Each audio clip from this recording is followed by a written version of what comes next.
A sand tiger shark grows its first working teeth before it's born. Somewhere off the coast of the Carolinas right now, inside a pregnant female drifting past a shipwreck, an embryo about the size of your hand has already hatched out of its egg while still inside its mother's body. It has functional jaws. It can swim. And over the coming weeks, it'll hunt down and eat every one of its unborn siblings sharing that womb, until it's the only one left. This is the system working exactly the way evolution built it. Meanwhile, in a quiet bed of seagrass, a male seahorse is in labor. Him. The father, personally, doing the delivering. His body clenches in real contractions, over and over, sometimes for hours. And with each spasm, a puff of tiny, perfectly formed seahorses shoots out of the pouch on his belly and scatters into the current. By the time he's done, he may have given birth to several hundred young. In some species, the count passes 1,000. And around a half-mile down, in water so dark it's never once been touched by sunlight, a male anglerfish has made the strangest commitment in the vertebrate world. He's found a female many times his size, bitten into her belly, and stayed. His skin has grown into hers, their tissues have merged.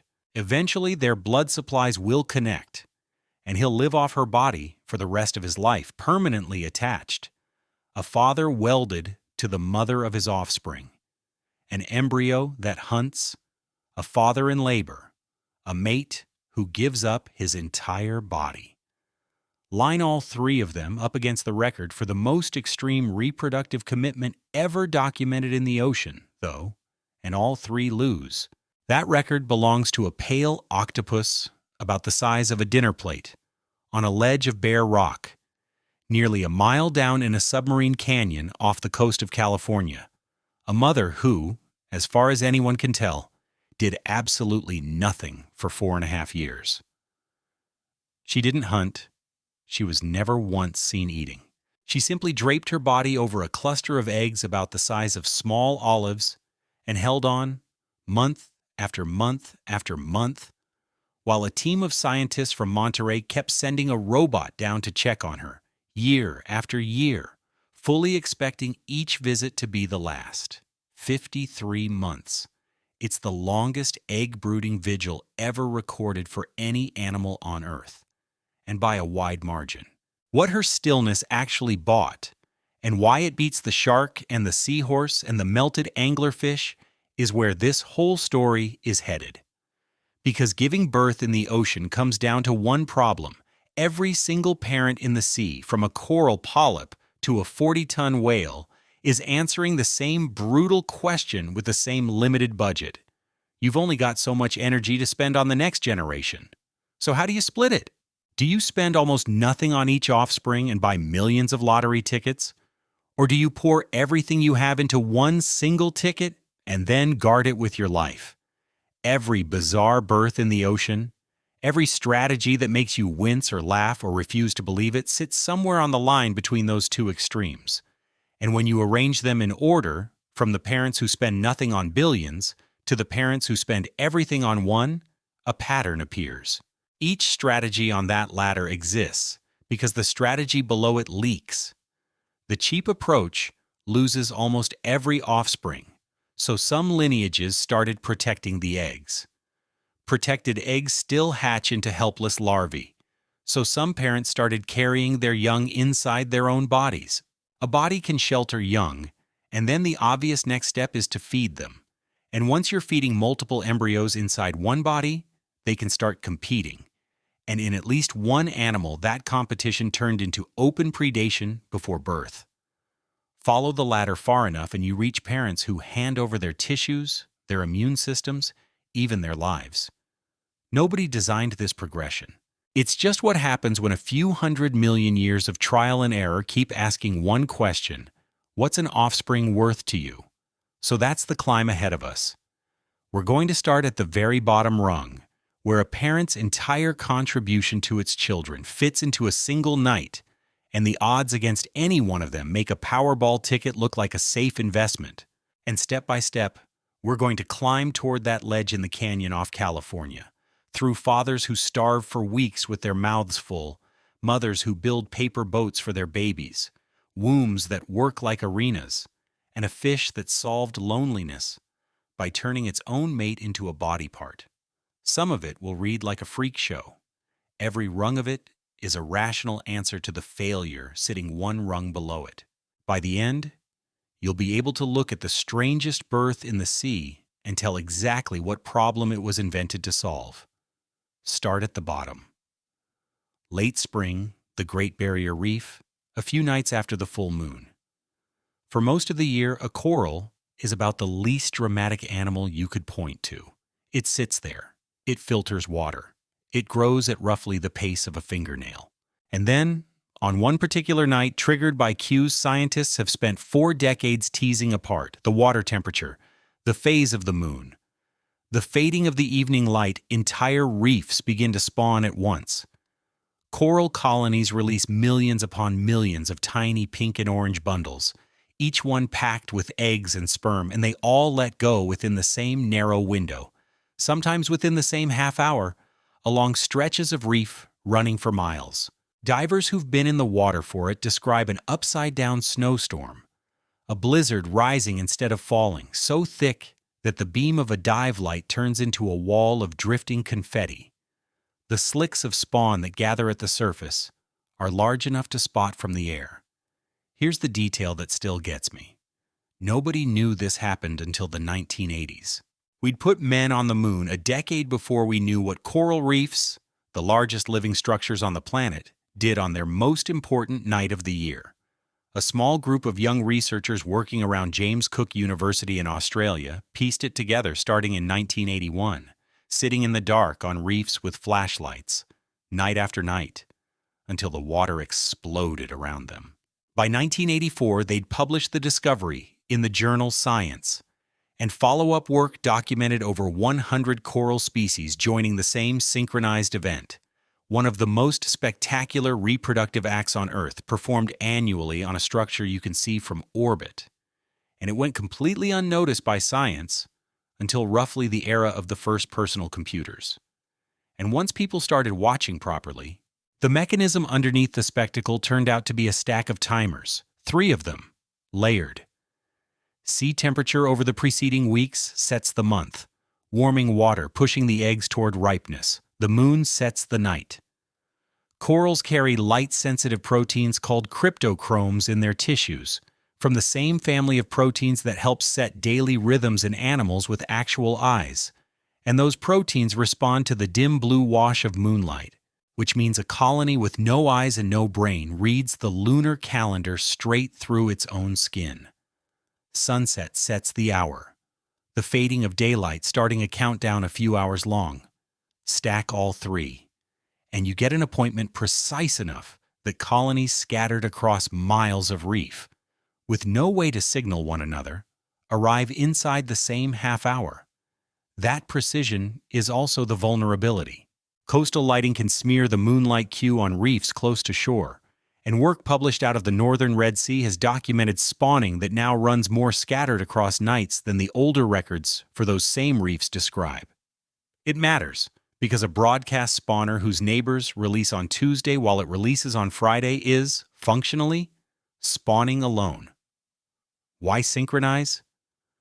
Because when you're an animal cemented to the sea floor, you can't go find a mate. Your eggs and sperm have to meet in open water, drifting, diluted by an entire ocean. The only way the math works is if everyone releases at once, so the water is so saturated with sperm and eggs that meetings become inevitable. And the flood does something else too. Every predator on the reef gorges itself that night. Fish, worms, crabs, plankton feeders, everything eats until it physically can't continue, and still the vast majority of the spawn drifts on untouched because there's simply too much of it to eat. Biologists call the strategy predator satiation. You can't beat the predators, so you bury them in food and let the leftovers be your children. That is the bottom rung of the ladder in its purest form. Total investment per offspring, close to 0. A package of yolk, a set of genetic instructions, and a coin flip. No protection, no guidance, no parent anywhere in the picture. The entire parental strategy is arithmetic. And corals are far from alone down here on this rung.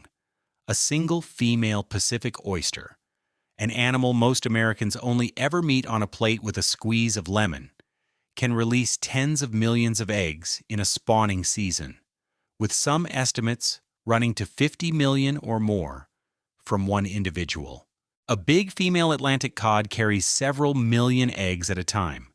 The ocean sunfish reportedly tops the entire vertebrate world in this department, with egg counts so absurd they deserve their own story, and they have one. So, I'll leave her be. The point is the same everywhere on this rung. When you can't protect your young, you drown fate in numbers. Run the numbers, though, and you start to feel what this strategy actually costs. For a population to stay stable over time, each parent needs to leave behind, on average, about one surviving, reproducing offspring to replace it. So take that female cod with, say, 3 or 4 million eggs in a season. If the population is holding steady, then out of those millions, the expected number that survive all the way to adulthood and reproduce is somewhere in the neighborhood of a handful. A literal handful.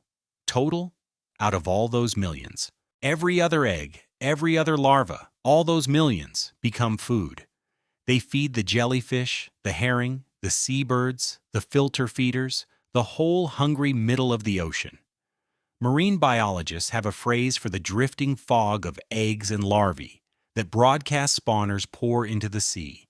They just call it plankton, and plankton is what nearly everything else in the ocean eats. This is why I said a Powerball ticket looks safe by comparison.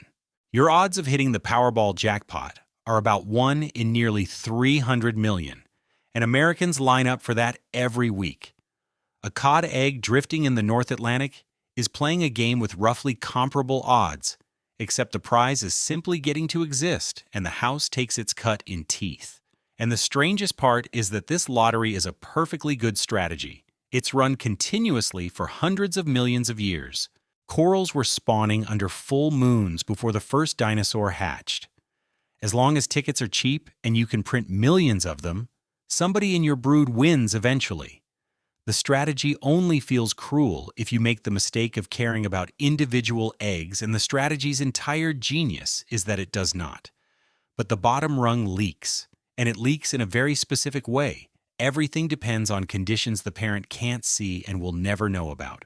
A cold snap at the wrong week, a shift in the current that carries the larvae away from food, a bloom of predators at the wrong moment, and an entire year's reproduction for a whole region can quietly vanish. Fisheries scientists see this constantly. Fish populations swing wildly from year to year on the fate of drifting babies. Boom years and bust years, driven by weather the parents never experienced. When you spend nothing on your offspring, you also buy zero insurance. The parent has exactly one lever to pull, more eggs, and there's a limit to how hard even evolution can pull it. A female is only so big. Her body can only hold so much yolk.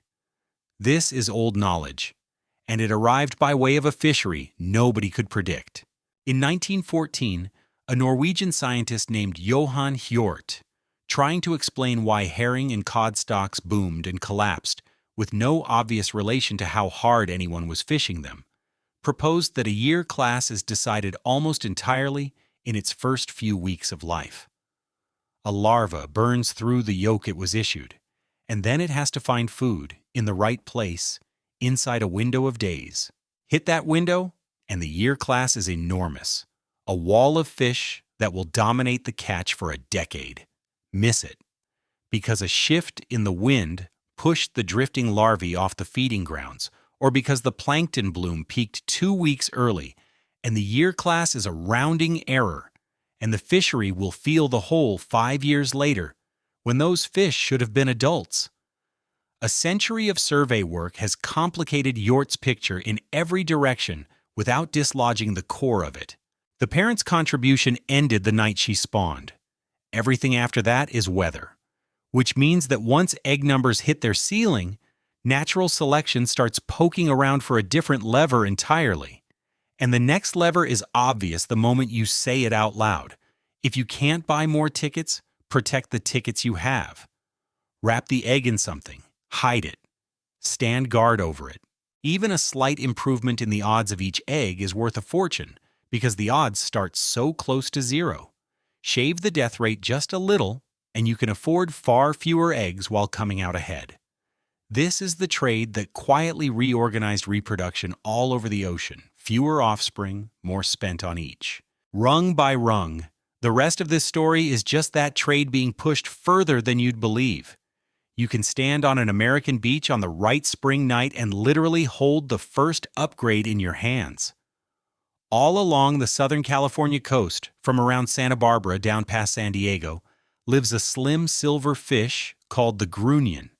And a few nights each month in spring and summer, on the nights following the full and new moons, when the tides run at their highest, grunion do something no other fish in the world is known to do quite this way. They ride the waves out of the ocean entirely and spawn on dry land. A wave sweeps in loaded with fish. As it drains away, the wet sand is suddenly alive with thousands of flipping silver bodies. Each female drills herself tail first into the soft sand until she's buried up to her chest, deposits somewhere in the range of a couple thousand eggs several inches down, and the males curl around her exposed body to fertilize the clutch before everybody catches the next wave home. Whole families drive out at midnight to witness the runs, and grunion hunting, by bare hands only under California rules, is a beach tradition generations old. Now put the grunion on our ladder and it becomes more than a novelty. Her eggs are still cheap and she still walks away from them forever. And yet she's made one enormous purchase the cod never makes: real estate. Her clutch incubates warm and hidden under the sand, above the reach of the ordinary tides, beyond the reach of nearly every marine egg-eater in the sea, for about 10 days, until the next set of extreme tides comes clawing up the beach. The returning surf churns the sand, and that agitation is itself the alarm clock. The embryos, fully developed and waiting, hatch within minutes of being tumbled into the water and swim off on the outgoing tide. And the waiting is the clever part. Laboratory work on grunion eggs has shown that once development finishes, the embryos hold. They sit in a state of loaded readiness inside the capsule, and what fires them is mechanical: the agitation of wet sand churning in surf. Researchers can set off a hatch in a dish simply by shaking the eggs in seawater, and the larvae come out within a minute or two. When the tide that should have collected them arrives weak, or the sand stays undisturbed, the embryos can wait, staying viable well past their due date, until a later high tide finally reaches down and gets them. So the clutch sits buried and armed, holding its own trigger until the sea comes back for it. The parent spent nothing on care and everything on timing, banking on the clockwork of the moon to babysit. It's the first glimmer of the whole rest of this story, the first hint that where and when you leave your eggs can be worth more than 1,000,000 extra eggs. The strategy still leaks, of course. Shorebirds work the runs like a buffet line. A beach groomer or a badly timed storm can erase a whole season's clutches, and the grunion, having left, will never know. Placement was a brilliant first investment. It just was never going to be the last one. Some fish stayed on the cheap rung but added one desperate twist, spending everything they had on a single spawning run and dying in the act. And if you've ever seen film of salmon hurling themselves up waterfalls, you've seen that version of the bargain. That too is a story that deserves its own telling. Our ladder climbs a different direction. Ours follows the parents who stopped abandoning their eggs and started keeping them. And one of the first ways to keep an egg safe is so elegant and so strange that people spent over 2,000 years completely misunderstanding the animal that does it. In the open ocean, in warm seas around the world, there's an octopus that lives nowhere near the bottom. She spends her entire life adrift in blue water, which is a terrifying place to be an octopus. Her cousins on the sea floor have dens, crevices, rocks to squeeze under. She has nothing. Open water offers no shelter of any kind, and she has a body like a soft rubber glove in an ocean full of teeth.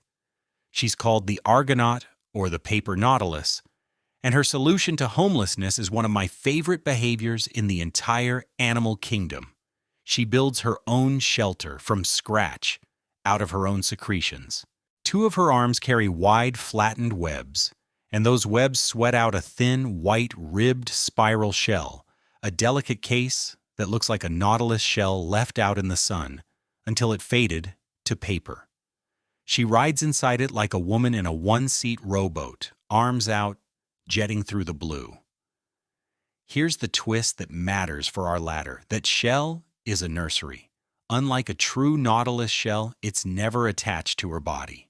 She's free to leave it, and she builds it primarily as a brood chamber, a portable egg case for the tens of thousands of tiny eggs she'll lay in strings inside its inner coils. Where a coral throws its eggs to the current and a cod scatters them over the sea floor, the Argonaut carries hers with her, everywhere, guarded by her own arms, for as long as they need to develop. She's still playing the numbers game. Tens of thousands of eggs is still a lottery, but she's changed one crucial rule. Her tickets no longer drift alone. They ride with an armed guard. The ancient Greeks knew this animal, and they got her completely, wonderfully wrong. Aristotle himself described the Argonaut as a little sailor, claiming she rowed with her arms and hoisted those 2 webbed limbs into the air as sails to catch the wind, a tiny mariner skimming the Mediterranean. The myth stuck for more than 2,000 years. Poets loved it. Naturalists repeated it. The animal got named after the crew of a mythical Greek ship because of it. And it was pure fiction, but I have real affection for that error, because the truth underneath it is better than the myth. She was never sailing. She was babysitting. The beautiful white vessel that inspired all that poetry is, and always was, a floating cradle. The full truth took until 2010 to nail down. An Australian marine biologist named Julian Finn, working with the Museum Victoria, finally solved the last piece of the puzzle: why Argonauts kept bobbing up to the surface. He rescued wild Argonauts from nets in a Japanese harbor, released them, and followed with a camera. Each female jetted straight up to the surface, gulped a bubble of air, sealed it into the top coil of her shell with her webbed arms, and then dove, using that trapped bubble exactly the way a submarine uses a ballast tank, canceling out her own weight so she could hang effortlessly at whatever depth she chose. Aristotle saw a sailboat. She was actually running a submarine with a nursery below decks. And the male Argonaut? This is where the story tips over, from elegant into deeply weird. The male builds no shell. He doesn't need one, because he's barely there at all. A female greater Argonaut can reach the size of a football with her arms spread, her shell approaching a foot across. The male is about the size of your fingernail. He's so small and so unlike her that for decades science didn't even realize the 2 animals were the same species. Depending on the species, she can outweigh him by a factor of several hundred, with some estimates for the greater Argonaut putting her at roughly 600 times his weight. Imagine a bride of ordinary size, and a groom who could stand on a postage stamp with room to spare. That's an Argonaut wedding. His contribution to parenthood is a single, unrepeatable act of delivery. One of his arms, called the hectocotylus, develops as a specialized package loaded with sperm.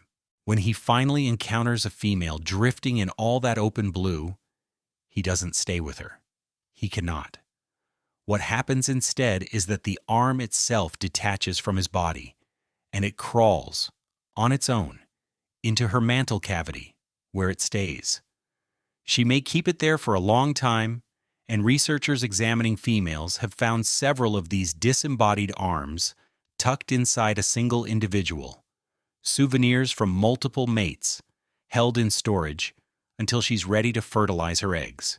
Early naturalists who found these wriggling arms inside female argonauts classified them as parasitic worms, and honestly, given what they were looking at, that was a reasonable guess. No male argonaut has ever been documented alive after regrowing one. As far as we can tell, he mates once by male and is done. So look at what this rung of the ladder buys, and what it still fails to buy. The Argonaut mother has solved abandonment. Her eggs develop under guard, inside a case she built for them, hauled through the ocean by a parent who can flee danger and take the whole nursery with her. The eggs' odds are unquestionably better than a coral's, and yet the moment they hatch, the deal expires. Thousands of specks spill out of the paper shell into open water, and every one of them is instantly back in the plankton lottery, tiny, soft, and alone. Guarding an egg turns out to be the easy half of the problem. The truly dangerous moment arrives the day the egg opens, which is exactly the leak the next rung tries to plug. If a case of paper is good, what would be better? Something that moves with the parent, breathes with the parent, and never has to be set down even for a second.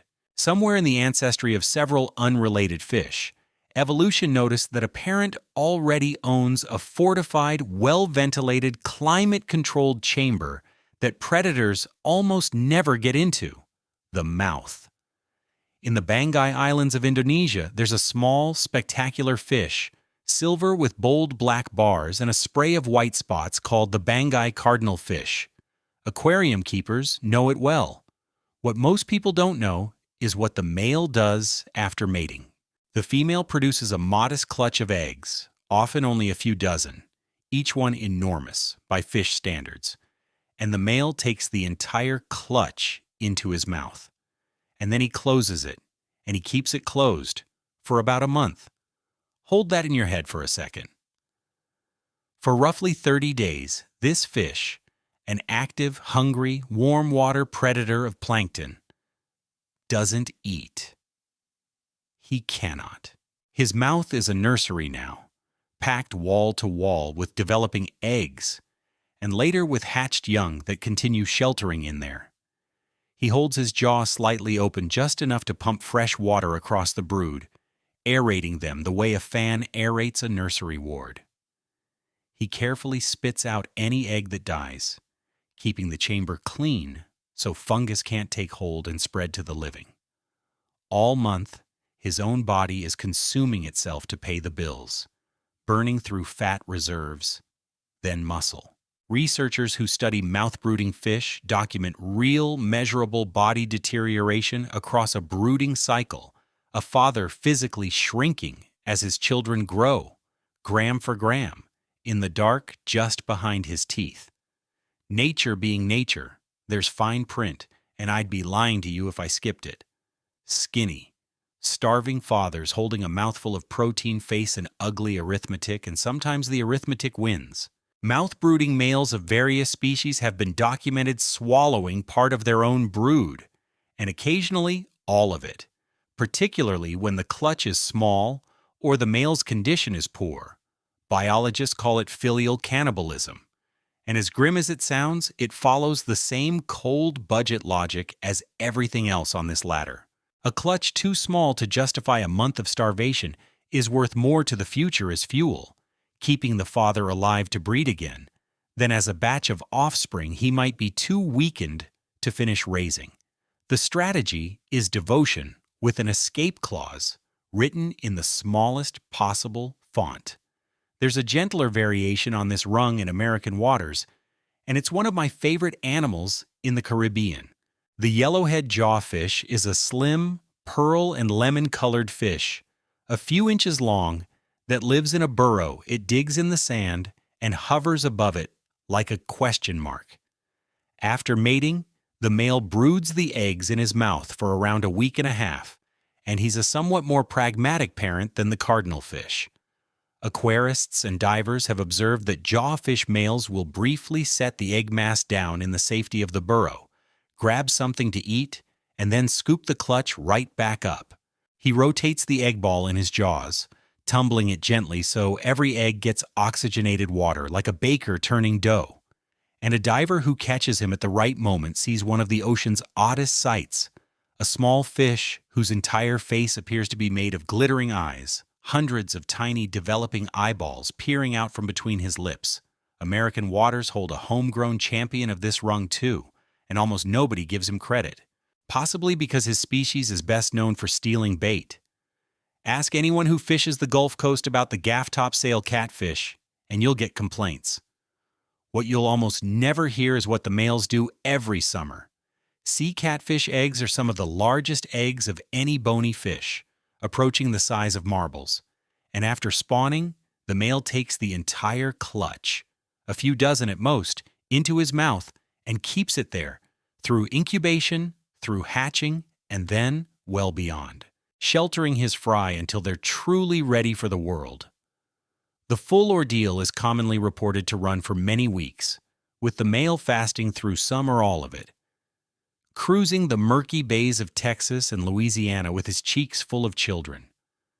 A fish that most anglers curse and throw back is quietly running one of the longest paternal shifts in the sea every single summer, a few feet under the boats. Mouth brooding, in all its versions, is a huge step up the ladder. The eggs ride inside a living, moving fortress with an alarm system attached. They're oxygenated, cleaned, defended, and portable. On the cheap rungs below, an egg's chance of even hatching is a rounding error. In a healthy male cardinal fish's mouth, most of the clutch makes it. That's the kind of improvement that changes what a species can afford. The Banggai cardinal fish lays a few dozen eggs where a cod lays millions. And the Banggai is doing fine by the only measure evolution keeps, at least until humans started scooping it up for aquariums faster than those few dozen eggs at a time can replace, but now feel around this rung for the leak, because it's always there. A mouth is a shelter with no room service. The father can protect his young, aerate them, even chauffeur them, and he can't feed them a single calorie beyond the yolk their mother packed into each egg. The whole operation runs on a starving guard and a fixed lunchbox. His brood size is capped by the volume of his jaws, and the moment the young leave, they're on their own, just as surely as any coral larva. Protection, it turns out, has a hard ceiling, as long as the nursery is a cavity a parent happens to have available. To climb higher, the nursery has to stop being borrowed space. It has to become an organ. Enter the seahorse, the only branch of the animal kingdom where pregnancy itself switched teams. Everything about seahorses reads like a rough draft that somehow shipped. A fish shaped like a chess piece, swimming upright, badly, wrapped in bony armor instead of scales, with a prehensile monkey tail, eyes that swivel independently like a chameleon's, and a face borrowed from a horse. They are, by most accounts, among the slowest swimmers in the ocean. A seahorse in a hurry generates about the drama of a leaf falling. And on top of all of that, in seahorses and their relatives, the pipefishes and sea dragons, it's the male who gets pregnant. Truly, physiologically pregnant. This is the only group of animals on Earth where that's true. And it's such a clean reversal of everything we take for granted that it's worth slowing down to be precise about what actually happens. It starts with a courtship that can stretch over days. Pairs of seahorses greet each other each morning in a slow, spiraling dance, changing color, wrapping tails around the same blade of grass, promenading in circles.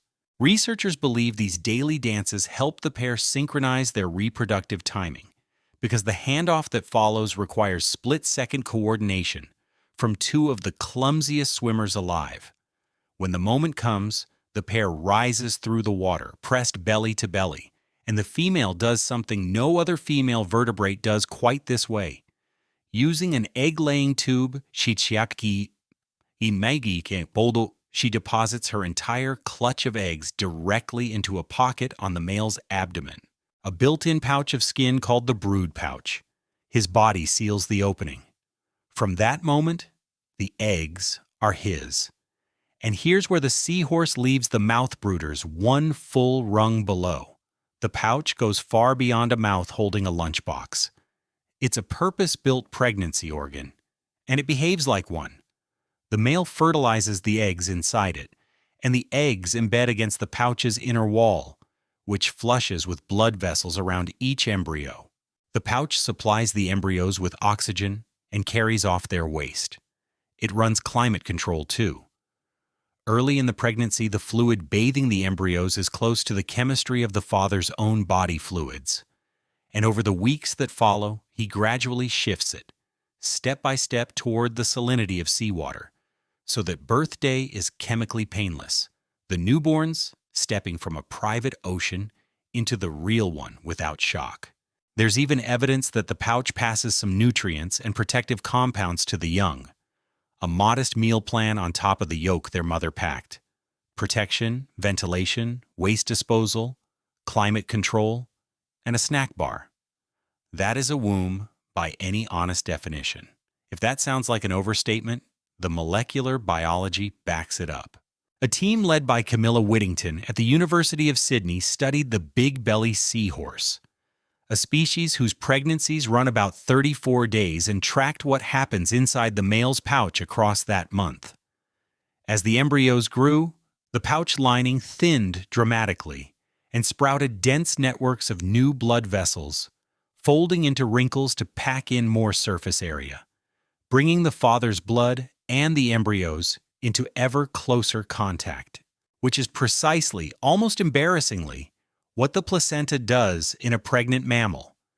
And when researchers examined which genes switch on in a pregnant male seahorse, they kept finding the same genes that manage pregnancy in mammals, genes tied to placental growth and function in humans. Male seahorses and human mothers, separated by hundreds of millions of years of evolution, arrived at overlapping genetic toolkits for the same job. Evolution invented pregnancy more than once, and it keeps reinventing it out of the same spare parts, with no apparent preference about which sex ends up carrying it. There's a second problem buried inside male pregnancy, and it happens to be the same problem that will nearly break our brains a few rungs higher up. Those embryos are half his and half hers, which makes them, in immune terms, foreign tissue pressed up against his own bloodstream for a month. Any vertebrate immune system worth the name should flag that and go after it. Human pregnancy runs an elaborate set of workarounds to keep exactly that from happening. Seahorses and their relatives took a blunter route.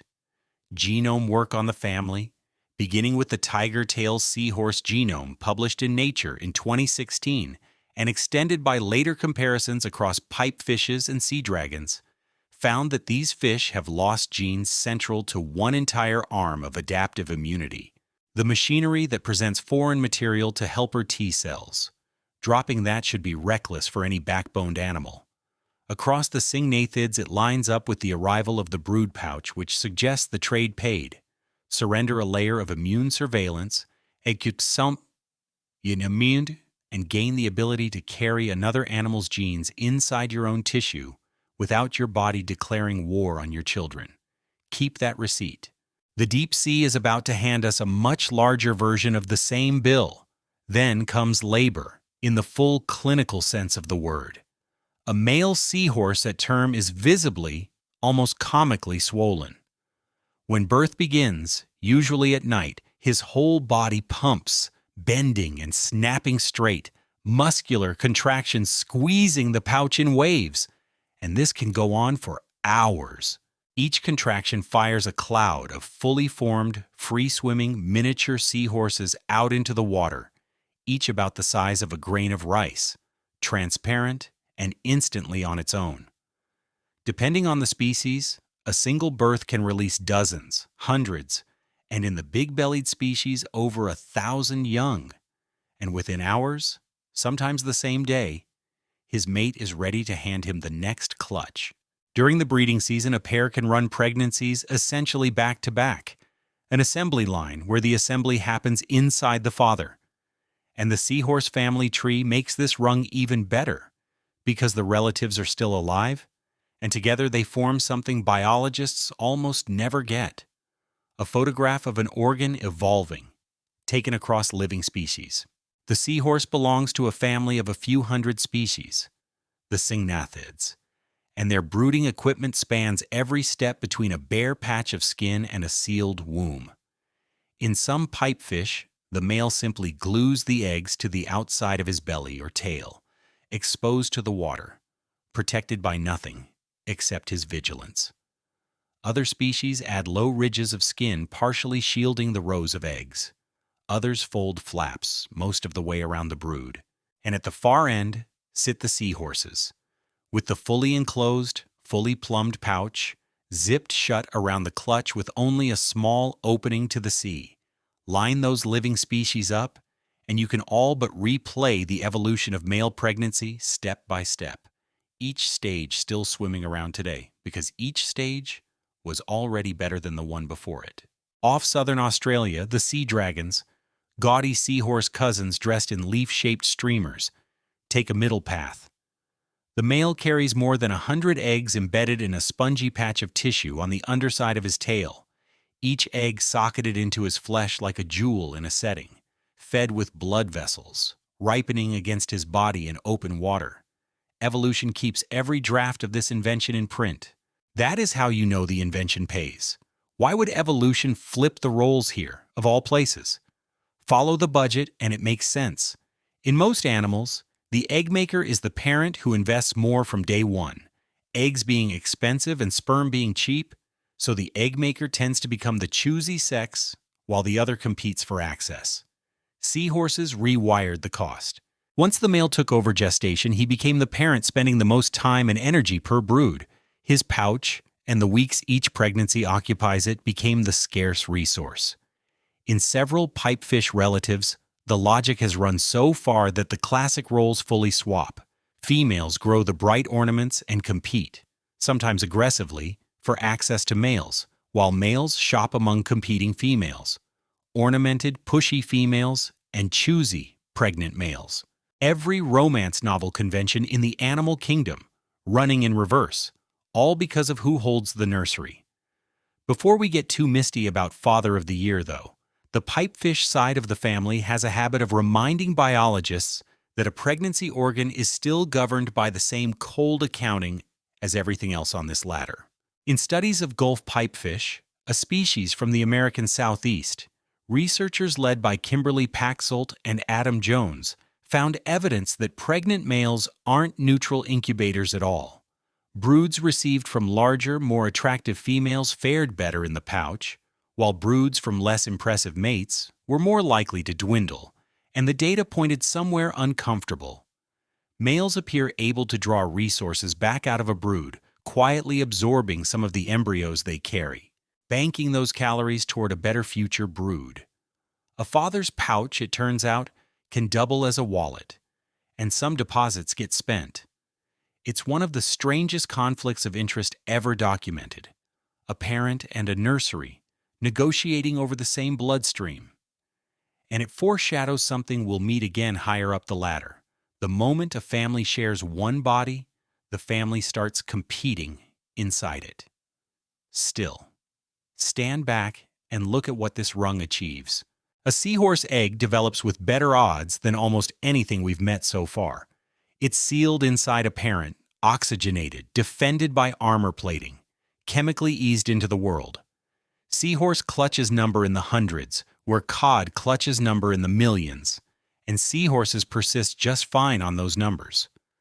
The pouch works, but it has a limit, and by now you can probably name it before I do. The young come out the size of rice grains. However safe the pregnancy, the father's meal plan amounts to a top-up. The real fuel for each embryo is still the yolk its mother packed in, and yolk only scales so far. So the newborns emerge tiny, and tiny in the ocean means edible. The vast majority of newborn seahorses, By most estimates, well over 95% never reach adulthood. They're safer than coral larvae, and they are still lottery tickets, just slightly better ones. The pouch solved shelter. Groceries stayed out of its reach. To crack that, a parent has to do something more radical than carrying its young. It has to feed them from its own body, continuously, for months, until they're not babies at all anymore. And the animal that perfected this is swimming through the surf off California beaches right now, getting ignored by every surfer who paddles past it. In 1853, a naturalist in Gold Rush, San Francisco named A.C. Jackson cut open a common little fish from the bay, the kind sold by the string at any dock, and found something inside that he knew was impossible. The fish was full of babies, live ones. Perfect, fully formed miniature fish, swimming ready, folded up inside their mother like shirts in a suitcase. Fish were supposed to lay eggs. Everyone knew fish laid eggs. Jackson sent specimens and an excited letter east, and the find worked its way to Louis Agassiz at Harvard, the most famous naturalist in America at the time, who examined these humble surf fish and reportedly ranked them among the most extraordinary zoological discoveries of his era. The animal that caused all the fuss is called the surf perch, and there are around 20 species of them, most living along the American Pacific coast, from Baja California up through Washington state. They school through the breaking waves within a few yards of millions of beachgoers who have no idea that the most mammal-like pregnancy in the fish world is happening right there under the foam. Because the surf perch does something that almost no other fish on Earth commits to this completely. She feeds her young from her own body for months and doesn't release them until they're essentially finished. The mechanics are wonderfully strange. Surf perch embryos develop inside the mother's ovary, bathed in a nourishing fluid her body secretes, and they come equipped for the situation. Their fins, particularly the long fins along the back and belly, grow temporarily enormous and flush with blood vessels, spreading out like broad leaves. Those fins press against the richly vascular walls of the mother's tissue and work like absorbing surfaces, drawing oxygen and nutrients across from her blood supply into theirs. Different plumbing than a human placenta, same job description. A surf perch embryo starts from an egg with almost no yolk in it, which tells you everything. Where a cod or even a seahorse's mate front loads a lunchbox, this mother pays for the entire childhood out of pocket, meal by meal, month after month from her own daily earnings in the surf. And she carries the pregnancy for a startlingly long time, several months in the well-studied species, sometimes the better part of a year from mating to birth. Some surf perch add an almost bureaucratic twist to the schedule. The shiner perch, a small bay species, mates in one season, and then the female simply files the sperm away, storing it alive inside her for months before allowing fertilization to happen at the time that suits her, so that her long pregnancy delivers the young into the most food-rich part of the year. Genetic studies of shiner perch broods show many are fathered by multiple males, a whole season's worth of suitors banked and blended. Nobody involved is sentimental. It's inventory management, run by an animal the length of a smartphone. Then comes the payoff, and it's the whole point of this rung. When a surf perch gives birth, after all those months, what comes out of her is fish, finished ones. A big female black surf perch or striped sea perch produces somewhere between a handful and a few dozen young, and each one emerges as a completed, competent, immediately independent little surf perch, a significant fraction of its mother's own length, fins working, instincts loaded, ready to dodge, school, and feed within moments. No plankton stage, no drifting speck phase, no lottery. The single deadliest chapter in the life of nearly every fish in the ocean, the weeks spent as helpless drifting prey, has simply been deleted from the surf perch biography. Its mother absorbed all of that risk into her own body and paid it down calorie by calorie, and her children skip straight from the womb to the world, with the hardest part already behind them. One surf perch pushes this logic to an ending so extreme, it sounds like a setup for a punchline. The dwarf perch, a modest little species from these same Pacific shallows, gives birth to sons that are sexually mature on the day they're born ready. A male dwarf perch can, in principle, begin courting on his birthday, no childhood required, and researchers studying the species confirm the machinery is fully functional at birth. His mother spent months building him, and he emerges with even his adulthood pre-installed.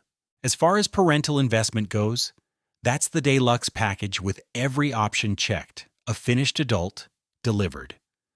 Count the cost, though, because the latter always charges.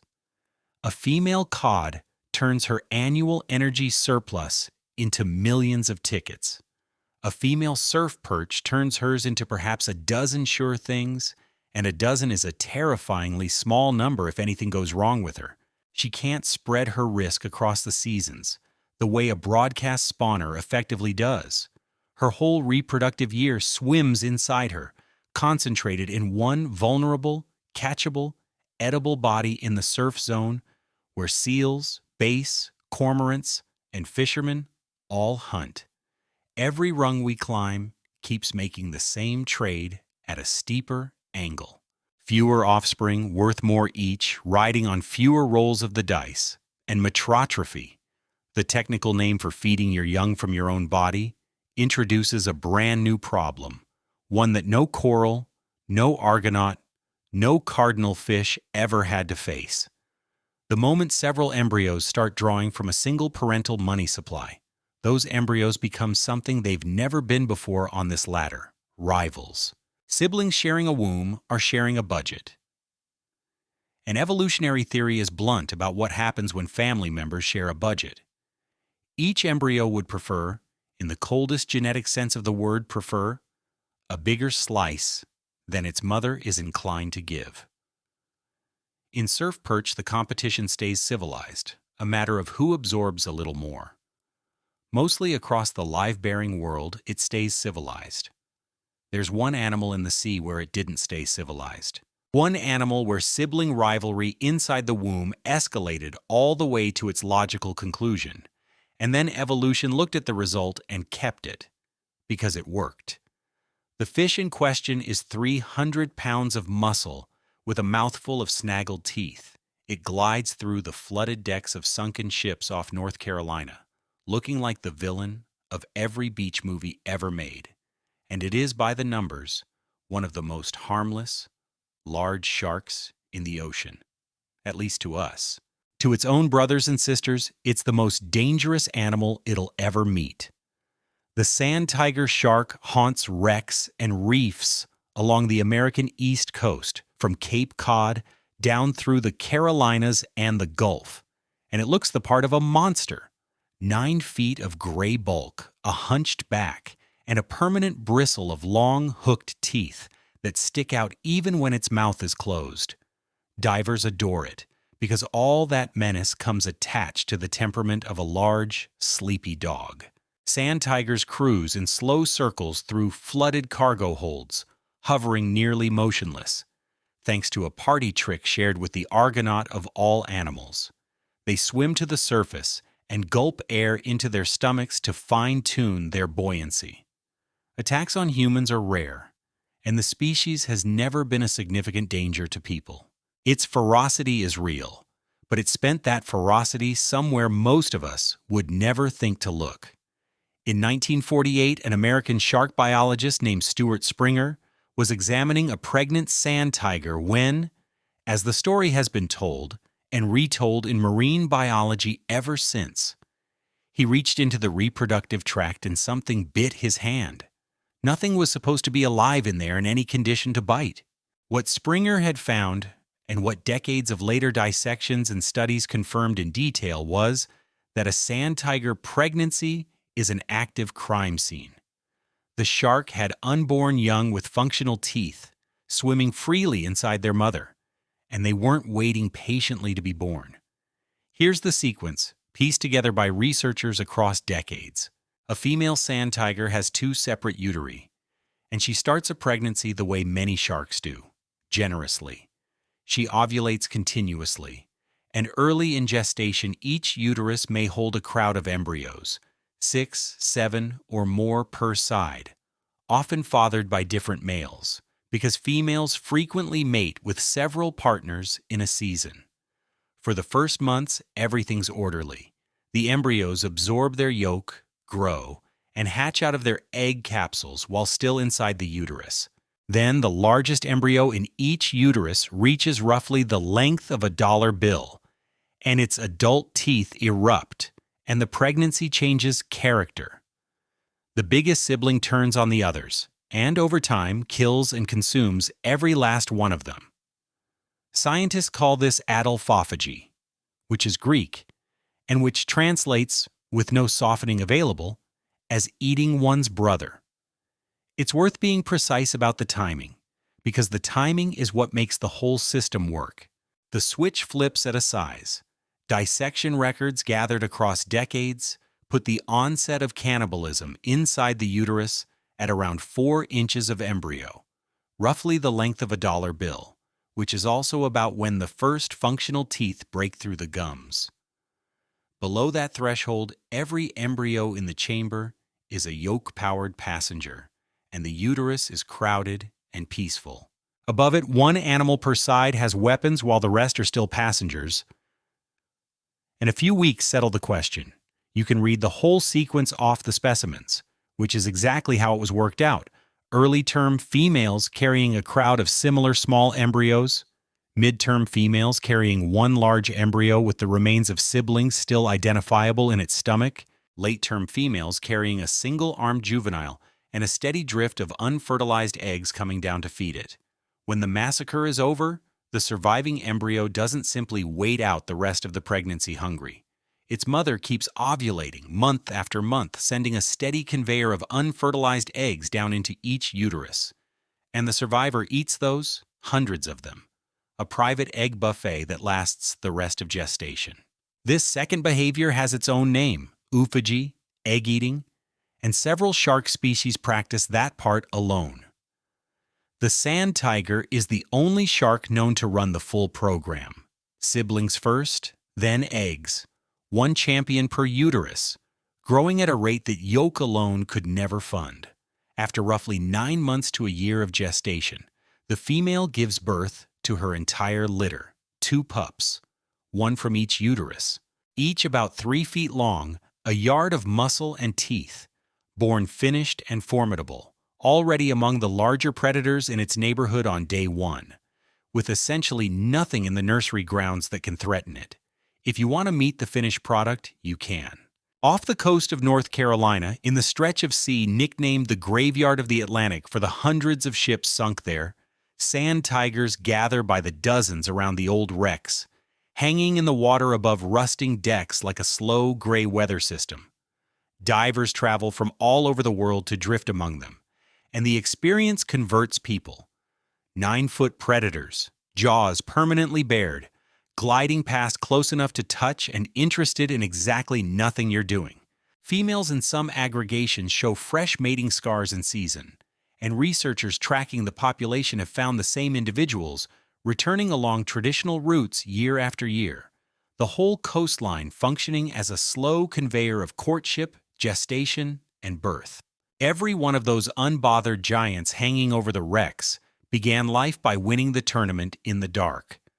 For a long time, biologists assumed this was simply about nutrition, a brutal way to concentrate 12 embryos' worth of resources into 2 superb ones.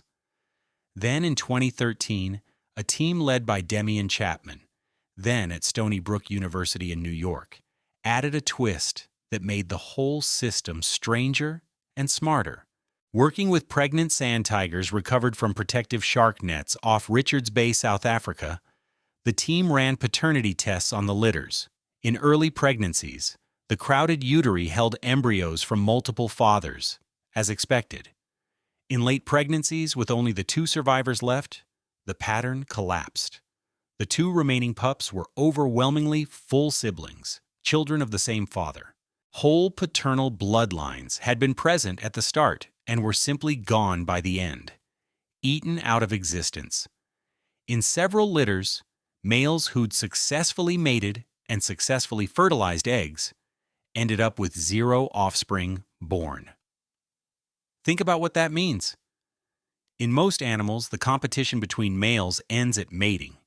In the sand tiger, mating is merely the qualifying round. The real tournament happens over the following months in the dark, inside the female, where the offspring of different fathers race to grow, and the fastest-growing embryo, quite possibly the child of the fittest father, erupts its teeth first and deletes the competition. Chapman's team framed it as sexual selection continuing after fertilization, a competition among males fought by proxy through their unborn young, with the womb as the arena. The female, for her part, may benefit from the whole Grimm filter. Whatever else is true of her two pups, they're the winners of the most honest fitness test imaginable, administered before birth. I'll be honest with you. Of everything on this ladder, this is the rung I find hardest to feel warmly about, and also one of the hardest to argue with. Every parent we've met so far spends the budget. The mouth brooder spends his body fat. The surf perch spends her blood nutrients. The sand tiger builds a system where the budget allocates itself ruthlessly toward whichever offspring proves best at taking it, and her contribution is to keep the eggs coming and let the tournament run. It offends every instinct we have about family, and it produces exactly what the strategy promises. Newborns so large and so capable that their survival odds embarrass everything lower on the ladder. A drifting cod larva faces odds of millions to 1. A newborn sand tiger, 3 feet long with a functioning arsenal, is close to unkillable by anything except a bigger shark. The bill for those two magnificent pups, though, is steep in a way that matters enormously right now. 2 pups per litter is the absolute ceiling, hardwired by the 2-uterus arena, and females need a year of gestation and typically a resting year after that, which means one of the slowest reproductive rates of any shark, roughly a pup per uterus every other year. A population built on numbers like that can absorb almost no extra mortality. Sand tiger numbers along several coastlines were hammered by fishing during the 20th century, and the species has been protected in United States waters since the 1990s precisely because recovery at 2 pups every 2 years is agonizingly slow. The ladder's arithmetic cuts both ways. Concentrate everything into a few golden offspring, and you'd better hope nothing starts subtracting adults. And with the sand tiger, our ladder quietly crosses a line worth pausing on. Below this rung, every strategy answered the question, how do I get my offspring safely into the world? From here on up, the strategies increasingly answer a different, stranger question. What am I willing to become for it? Because everything the sand tiger achieves still rests on an assumption so basic you never think to question it. To run a tournament in your womb, to brew eggs for a hungry survivor, to do any of this, you first have to find a mate. On a crowded reef or a busy coastline, finding a mate is a chore. There's a place in the ocean where it's nearly a mathematical impossibility, a place so empty that an animal can live its entire life without meeting a single member of its own species. And the fish that conquered that place did it with the most extreme answer to loneliness in the history of vertebrates. Descend below about 3,000 feet, into the ocean's midnight zone, and the defining fact of existence stops being pressure, or cold, or darkness, although all three are crushing. The defining fact is emptiness. Food is scarce down there, so animals are scarce, and the deep sea is vast beyond any useful comparison, a habitat that makes up the overwhelming majority of the livable space on Earth. Population densities for some deep-sea fish work out to a scatter of individuals across volumes of black water you could hide a mountain range in. Now give one of those fish the ordinary task every animal on our ladder has taken for granted. Find another member of your species, of the opposite sex, in the dark, before you starve or something eats you. This is the mate-finding problem at its absolute worst, and the deep sea's most famous residents, the anglerfishes, solved it with a strategy so extreme that when scientists first uncovered it, they refused to believe it for years. Start with what an anglerfish even is, because the details matter here. The classic deep-sea anglerfish, the one from every nature documentary, and one memorably traumatizing scene in Finding Nemo, is a female. A globe of a fish, all head and stomach, with a cavernous mouth of glassy fangs and, sprouting from her forehead, a fishing rod, a modified fin spine with a lure dangling at its tip. The lure glows. She can't make light herself.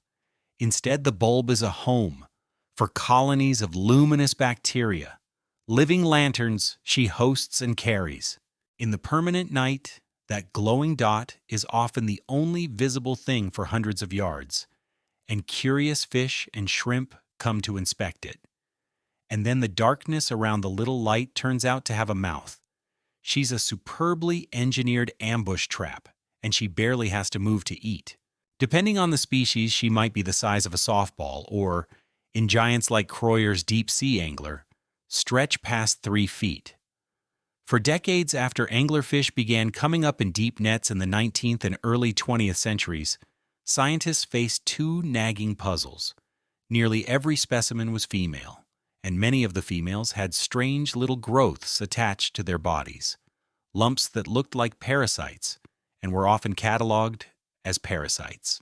The resolution to both puzzles arrived in the 1920s, when an Icelandic fisheries biologist named Bjarni Sæmundsson, and shortly afterward the British ichthyologist Charles Tate Regan, took a close look at those parasitic lumps and found fins, gills, a spine.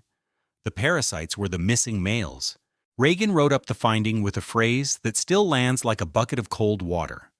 The male had become, in his words, merely an appendage of the female, a case of a fish turned into a reproductive organ belonging to another fish. Here's the male anglerfish's life, and I want you to feel the economics under every step of it. He hatches near the surface with the females, but he matures into something completely different, a fraction of her size. In some species among the smallest vertebrates known, he has no lure. In many species, his gut is essentially non-functional. He can't really feed, ever, and never will. What he has instead are the 2 greatest sensory assets his tiny body can fund: enormous nostrils, tuned to track the species-specific perfume the female sheds into the water, and in many species, large, senchimichiki iswawaritran, sensitive eyes, for spotting the exact signature of her lure. He's a guided missile with a countdown clock. From the moment he matures, he's burning irreplaceable reserves, swimming through the black, sifting the water for a scent trail, racing starvation toward the only appointment of his life. When he finds her, he bites, and he doesn't let go. In many anglerfish species, the attachment stays temporary, a mating grip that ends with the male drifting off to an uncertain fate. But in the lineages that push this strategy to its endpoint, the bite becomes permanent in the fullest biological sense. The tissues at the point of contact dissolve and knit together. His mouth fuses into her flank. Their skin becomes continuous, their circulatory systems join, and from then on her heart pumps for both of them. Her meals feed both of them. His eyes, now pointless, degenerate. His fins wither. His organs simplify away until, in the fully parasitic species, he's functionally a small, permanently attached organ with one job: producing sperm, on-site, on demand, for the rest of her life. She's become a hermaphrodite by acquisition, carrying her own mate the way she carries her liver. Some females carry more than one. Specimens have been found hauling several fused males at once, a lifetime supply of fatherhood riveted to her body. The scale of the size gap is hard to hold in your head. In one species, Photocorynus spinoceps, researchers have documented a sexually mature male about 1/4 of an inch long, fused to a female not quite 2 inches long, and that male has been cited among the smallest sexually mature vertebrates ever measured. Larger species keep the same proportions. A female Croyer's angler over 3 feet, her attached males the size of your finger. If human beings ran this system, a bride of average height would carry a groom roughly the size of a soda can, permanently on her hip, and would consider this a wildly successful marriage. And by every measure evolution cares about, it's won. Neither of them will ever face the mate-finding problem again. In the emptiest habitat on Earth, she's converted reproduction from a desperate search into a guaranteed in-house service. For almost a century, though, this arrangement hit a deep scientific problem, one that only got solved in 2020. Fusing 2 genetically different vertebrates should be impossible. Your immune system exists precisely to detect and destroy tissue that reads as foreign. This is why human transplant patients need immunosuppressive drugs for life, and why surgeons agonize over donor matching. A female anglerfish accepting a genetically unrelated male as a permanent graft, blood supply and all, should trigger the mother of all rejections. A team led by Jeremy Swan and Thomas Bohm at the Max Planck Institute of Immunobiology in Freiburg, working with the anglerfish authority Ted Peach, sequenced the genomes of anglerfish species across the whole spectrum of this behavior, and found something that rewrote a chunk of immunology. The species with fusion have gutted their own adaptive immune systems at the genetic level. Species with temporary attachment have already lost key genes needed to fine-tune antibodies. The fully parasitic species went much further. Some have effectively lost the machinery that builds functional antibodies and T-cell receptors at all, a set of defenses considered so essential to vertebrate life that no one imagined a vertebrate could simply drop them and live. Anglerfish did. As far as the evidence shows, they traded away a core layer of their immune defense, apparently leaning harder on older, innate defenses instead, and bought with it the ability to weld their mates to their bodies. That's the price tag on solving loneliness in the deep sea. These fish gave up part of what defines a vertebrate immune system permanently at the species level for a wedding that can't fail. For all that we've learned from dead specimens in jars, essentially no one had ever seen any of it alive and in place. Then, in 2018, a married pair of deep-sea filmmakers, Kirsten and Joachim Jakobsen, were finishing a 5-hour submersible dive for the Rebikoff-Niggeler Foundation, working a steep volcanic slope south of São Jorge Island in the Azores, about half a mile down. Through the porthole, in their lights, hung something out of a fever dream. A fanfin angler, a female Colophrin jordani, drifting with her enormous fin rays spread around her like a crown of bare antennae, every filament haloed in the dark. And attached beneath her, tiny and trailing, was a living, fused male, his tissues long since joined to hers. The Jakobsens filmed the pair for 25 minutes, and when the footage reached Ted Peach, who'd spent a career studying these animals as pickled specimens, he said what every anglerfish scientist on Earth was thinking. This was a unique and never-before-seen thing. Science had known about anglerfish marriage for the better part of a century. 2018 was the first time anyone got to attend one. Step back onto the ladder and notice what the anglerfish male has actually done in our terms. Because he's quietly broken the scale.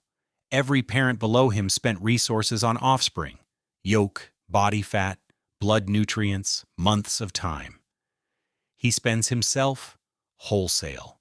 His entire body, his independence, his immune identity, his future, all of it liquidated and deposited into a single reproductive partnership. He's simultaneously the smallest parent on this ladder and, proportionally, the biggest spender in the entire ocean. The animal that took the question, "What's an offspring worth to you?" and answered, everything, paid in advance, in the currency of myself. You might reasonably ask, what could possibly sit above that? If one animal can spend its whole body, the only investments left to escalate are the ones that spend a whole life.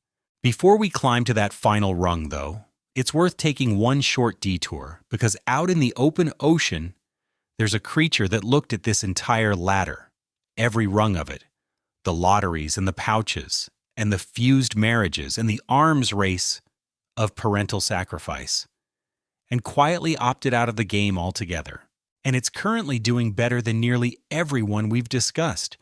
If you've ever been sailing far offshore and passed through what looked like a drift of transparent barrels, some of them linked into chains and ropes and wheels, congratulations.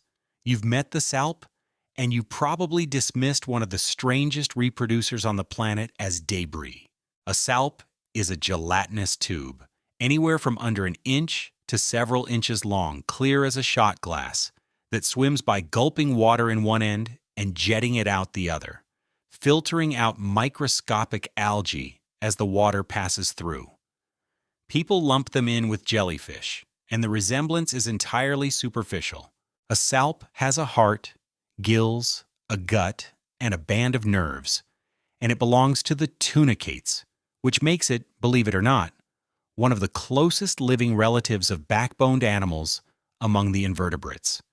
That translucent barrel is closer kin to you than it is to a jellyfish. And the salp looked at the great question of this entire ladder: how much should a parent spend per offspring? And found a loophole nobody else on our climb has touched. Why choose a point on the spectrum at all when you can occupy two of them at once in alternating generations? Here's how a salp lifetime actually runs, and I'll keep the textbook words to a minimum because the scheme is wild enough in plain English. Every salp species has two completely different body plans that take turns. Generation 1 is a loner, a single solitary barrel. It never mates. It never even meets another salp socially. Instead, when conditions are good, it does something closer to printing money. From a strip of tissue on its underside, it buds off copies of itself, dozens to hundreds of them, genetically identical, all connected in a chain. The chain peels away and swims off as a single coordinated ribbon, each link pulsing. The whole thing sometimes stretching several feet, occasionally much more. One animal has just become a 100-strong flotilla without a single egg being fertilized. Generation 2 is that chain, and the chain does what its parent never did. It has sex. Every individual in a young chain matures first as a female, each carrying typically one egg. Chains cross paths in the open ocean, and older chains, whose members have since switched sex to male, fertilize the younger female chains as they pass. And now comes my favorite part, the detail that made me double-check multiple sources the first time I read it. The fertilized egg is a tiny developing embryo of the solitary barrel type, and its mother keeps it. She grows it inside her body wall, attached to her, supplied through a connecting tissue that functions like a placenta, drawing nourishment directly from her circulation until the young solitary is developed enough to release. This transparent tube, this thing routinely mistaken for a plastic bag, is a live-bearing animal with a placenta-like organ, a viviparous mother inside a clone, inside a chain. Once she releases her single, well-provisioned offspring, she transitions to male and spends the rest of her time in the chain fertilizing the next generation of young female chains. The released solitary grows up alone and in time buds its own chain, and the wheel turns again, clone, sex, forever. Look at what this cycle does to our tidy ladder, because it's quietly subversive. The salp took the bottom rung's superpower, mass production, and bolted it onto one of the top rung's superpowers, live birth with direct maternal nourishment, and it alternates between them on a schedule. When it mass produces, every unit rolls off the line as a guaranteed, fully functional copy, No fertilization required, no mate-finding problem, no plankton casino. When it does sexual reproduction, the mother spends real bodily investment on typically a single embryo, surf perch-level care from an animal with no brain to speak of. The anglerfish gave up its immune system to solve the mate-finding problem. The salp solved the same problem with scheduling. Half its life cycle simply doesn't require a mate, and the half that does gets to meet potential mates 100 at a time, pre-organized, because everyone travels in chains. Does it work?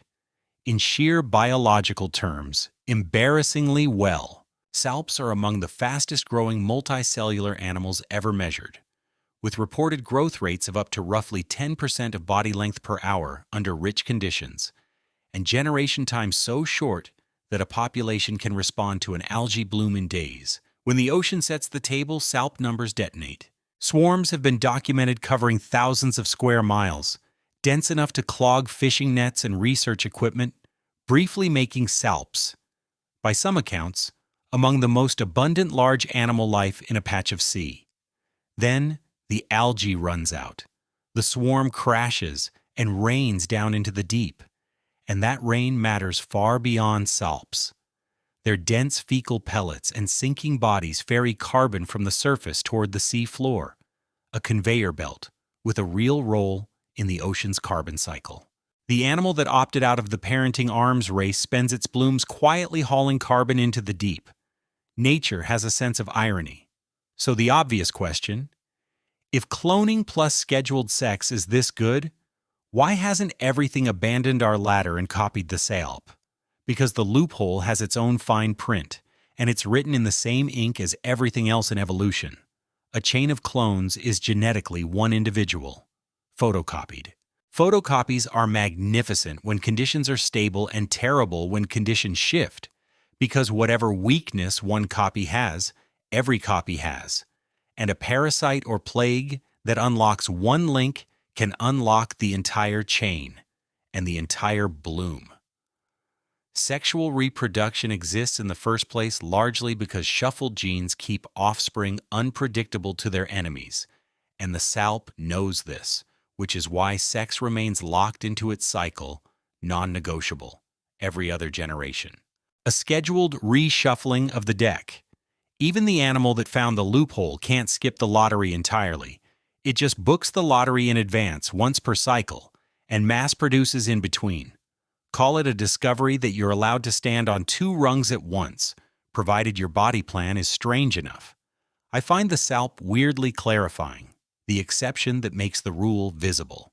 Because for every animal that can't photocopy itself, every animal locked into one body, one budget, and offspring that must each be built from scratch, the ladder isn't optional, and the logic keeps pushing in one direction. More per child. Fewer children. Higher stakes. Push that logic to its very top, and you arrive at a strategy so absolute that biologists gave it a name that sounds like a verdict: semelparity. Reproduce once, spend the entire account, and die of the spending. Salmon do a version of it in a frenzied waterfall climbing sprint. In the ocean's depths, there's an animal that does it in a slower, quieter, and I'd argue far more devastating way, and it happens to be one of the smartest invertebrates that's ever existed. So we arrive, at last, back at that ledge of rock in a canyon off Central California, and the pale mother who didn't move for 4.5 years. To understand what the scientists were actually looking at, though, you first need to understand what motherhood normally costs an octopus, because even the ordinary version, the version playing out in shallow water all along the Pacific coast, is a one-way street. The giant Pacific octopus is, by most measures, the largest octopus in the world, a red-brown colossus of the cold coasts from California to Alaska to Japan. With an arm span that can pass 15 feet and a documented talent for opening jars, recognizing individual human keepers, and escaping aquarium tanks through gaps the width of a silver dollar. It's a seriously intelligent animal with hundreds of millions of neurons, most of them distributed through its arms, a creature that plays, solves puzzles, and holds grudges. Keep that intelligence in mind through everything that follows, because it makes the ending harder. An octopus life runs on a strange clock. For all its size and brain power, a giant Pacific octopus typically lives only around 3 to 5 years, and it reproduces exactly once. When a female is ready, she mates, finds a den, a cave or crevice she can defend, and lays her eggs, and she does it with the care of a jeweler. Tens of thousands of eggs, each the size of a grain of rice, individually woven by their stalks into braided strings, the strings cemented in curtains across the den's ceiling. Estimates for a large female commonly run from 20,000 to 70,000 eggs or more. When the last string is hung, she settles beneath them, and her world contracts to the volume of that den. From that moment, she's on duty around the clock. She strokes the egg curtains constantly with the tips of her arms, keeping every string clean of algae, fungus, and settling debris. She blows jets of fresh water through the curtains with her siphon, bathing the eggs in oxygen. She drives off the crabs and starfish and rockfish that drift in to test her. And in the cold Pacific, this shift lasts a long time, commonly around 6 or 7 months, and longer in colder water, because embryonic development slows as temperature drops. Through all of it, she does something that's been documented over and over in the wild and in aquariums, and that still stops me every time I think about it. She stops eating, essentially entirely. Prey walks past the den. She ignores it. Her body begins consuming itself, muscle first, to keep the vigil running, and she visibly shrinks and pales, week by week, a mother converting herself into time for her children. She holds on in the typical case, just long enough. As the eggs ripen, she may help the ends along, blowing harder through the curtains as thousands of hatchlings, each the size of a grain of rice, come free and jet up toward the surface waters to take their chances in the plankton. Out of those tens of thousands, if the long-run averages hold, a couple will live to adulthood, and the mother, spent past any possibility of recovery, usually dies where she kept the watch, in or near the den, within days or weeks of the hatch. This is the normal, healthy, successful outcome. Nothing went wrong in that den. That is simply what reproduction costs at this altitude of the ladder. Everything on schedule. The eeriest part is that the dying appears to be built in, wired into her biology like a timer. Octopuses carry a pair of small structures behind their eyes called optic glands, which regulate their reproductive timing, and those glands double as the trigger for what biologists call senescence, the programmed decline. In a famous experiment back in 1977, the psychologist Jerome Wodinsky removed the optic glands from brooding females of a small Caribbean octopus species, and the effect was like pulling a lever out of the machine. Females abandoned the fasting program, resumed feeding, regained weight, and lived months beyond their scheduled deaths. Later molecular work has mapped the cascade of signals those glands unleash, and the map is stranger than the surgery was. In a study published in 2018, Zhi-Yan Wang and Clifton Ragsdale, then at the University of Chicago, sampled optic glands from California two-spot octopus mothers at successive stages after laying, and read out what the glands were producing at each step. The glands didn't simply switch on. They moved through phases, each with its own chemical signature, running up cholesterol processing and steroid pathways as the mother went from brooding to fasting to visible decline. So her ending runs as a stage sequence, with the steps in order, the way a metamorphosis or a molt runs. The octopus's death after motherhood is chemistry her own body manufactures on purpose, built out of the same kind of hormonal program evolution uses to build a body, and simply pointed the other way. Evolution installed a self-destruct behind her eyes, armed it at her first and only clutch, and natural selection has kept that mechanism in place across octopus species for millions of years. which can only mean one thing by the cold arithmetic we've been using all along. Mothers who spent absolutely everything, including their own futures, left more surviving offspring than mothers who saved something for themselves. Semiparity is what the latter looks like when the climb runs out of things to spend except the climber. Now take that entire picture, the fasting, the vigil, the self-consuming mother, and move it into the deep sea where everything slows down. Cold is time's dial in the ocean. Drop the temperature and metabolism crawls. Embryos develop in slow motion. Months stretch toward years. At around a mile down in the Pacific, the water sits within a few degrees of freezing all year, every year. An egg that would ripen in weeks in the shallows can take years to ripen there. Which raises a question with an uncomfortable answer built into it. If a shallow water octopus mother barely survives a 7-month fast, what happens to a deep-sea octopus mother whose eggs need years? Somebody has to hold that watch. The eggs can't clean and defend themselves, and every one of those years is a year of algae, predators, and drift that a motionless clutch can't survive alone.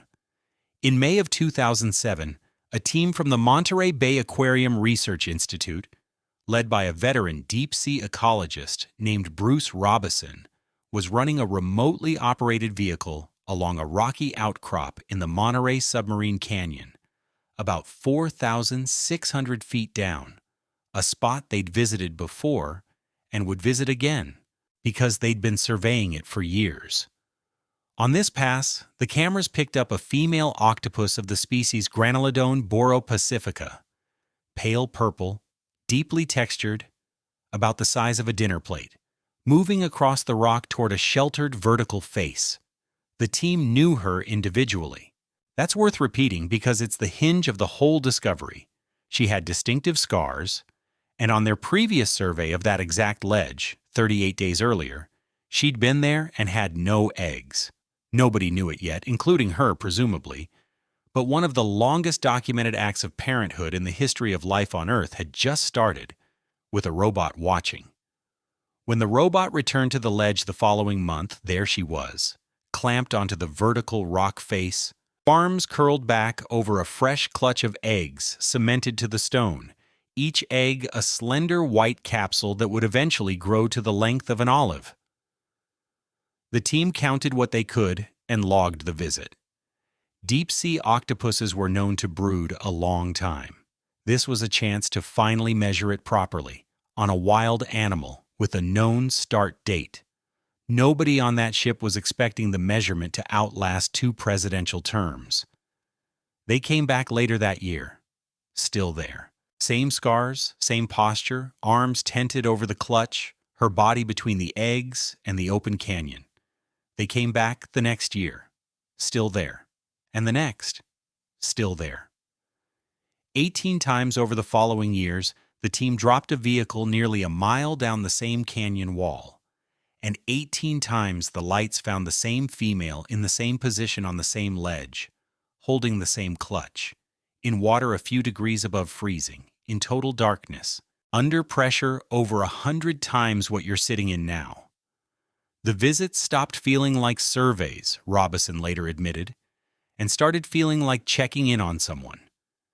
And each visit, she was less. Her skin, richly textured and purple when it began, slackened and faded toward a ghostly pale. Her body shrank inside itself. Her eyes clouded until they looked frosted over. She never left the eggs in any of the observations. In all those hours of video across all those years, she was never once seen to eat. Small crabs and shrimp, perfectly good octopus prey, wandered within an arm's reach of her, and she showed no interest whatsoever. The researchers reported that she'd hold her ground and push at intruders that came for the eggs, spending nothing on anything that merely came for her. There's honestly no fully satisfying explanation for how she stayed alive. The best available reasoning stacks up the cold, which drops metabolism to a crawl, her total stillness, which spends almost nothing, and the possibility that a large, well-fed octopus entering the brood with maximum reserves can, at those temperatures, stretch her own body across a span of years, the way her shallow cousins stretch theirs across months. The team considered whether she might be quietly consuming some of her own eggs for fuel, a known octopus emergency measure, and found no evidence of it. The clutch stayed intact. The count never dropped. Meanwhile, inside those capsules, her children were doing the slowest possible version of growing up. And this is where the arithmetic of her sacrifice starts to reveal what it's for. An octopus egg in warm, shallow water hatches in weeks and releases a speck, a barely formed hatchling that gets thrown into the plankton lottery like a coral larva with slightly better hardware. Cold has a different contract to offer. Every additional month inside the capsule is a month of development banked, and at those temperatures, the months were stacking into years. The eggs of Granelodon boreopacifica are among the largest known for any octopus, and what finally crawls out of them is, by the published accounts, the most developed hatchling known in the entire octopus world. A fully capable miniature adult, competent to crawl, hunt, and defend itself from its first hour. Her strategy occupies the exact opposite pole from the millions of specks lottery where our ladder began. Roughly 160 offspring, each one gestated on a timescale normally reserved for university degrees, each one emerging closer to finish than any octopus hatchling on Earth. In September of 2011, on what would turn out to be the final visit with her alive, the team found her still in position 4.5 years in, translucent, shrunken, eyes fogged, arms still curled around the clutch. When the vehicle returned in October, the ledge was bare. She was gone, and where the clutch had been, there hung the tattered, empty husks of the egg capsules, more than 150 of them, split open from the inside. Her young had hatched into the dark and dispersed into the canyon. Her body was never found, and no one familiar with octopus biology holds out any scenario in which she swam off to recover. By every precedent in her lineage, she died on or near that ledge. At the end of the program, her optic glands had been running since the day she laid the clutch. The team published the observation in 2014, 53 months of continuous brooding, the longest ever recorded for any animal, comfortably past every known contender.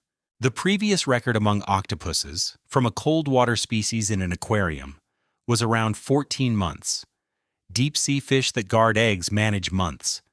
Even the alpine salamander, which carries its young internally for up to about 4 years in the high mountains and is usually the textbook champion of slow reproduction, gets edged out by an octopus the size of a dinner plate, and the salamander at least gets to keep living afterward. 53 months. Let me put that in human terms, since the whole span happened on our calendar. When she settled onto that clutch, the first iPhone hadn't yet gone on sale. By the time her children hatched, the world had cycled through a global financial crisis and most of a presidential term. A child starting kindergarten that spring of 2007 was walking into 4th grade when the capsule split. She held one position through all of it, without a single meal anyone ever witnessed, at a depth where nobody would ever have known, if one research team hadn't happened to keep a robot pointed at the right ledge.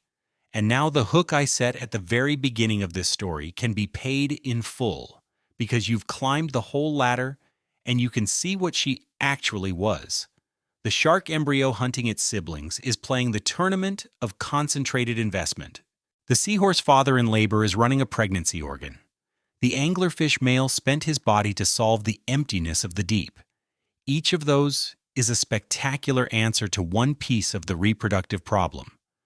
The brooding octopus of Monterey Canyon is what it looks like when a single unremarkable-seeming animal sits at the far terminal end of the entire spectrum, the mathematical limit of the whole climb.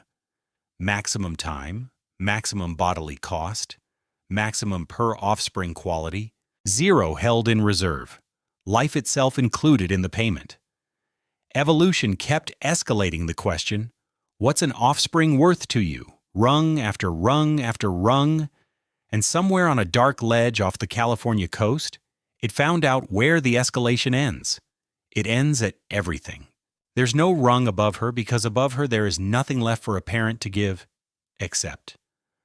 There's one more strategy to visit, and I've saved it for last, even though it'll sound, at first, almost gentle after everything we've just been through.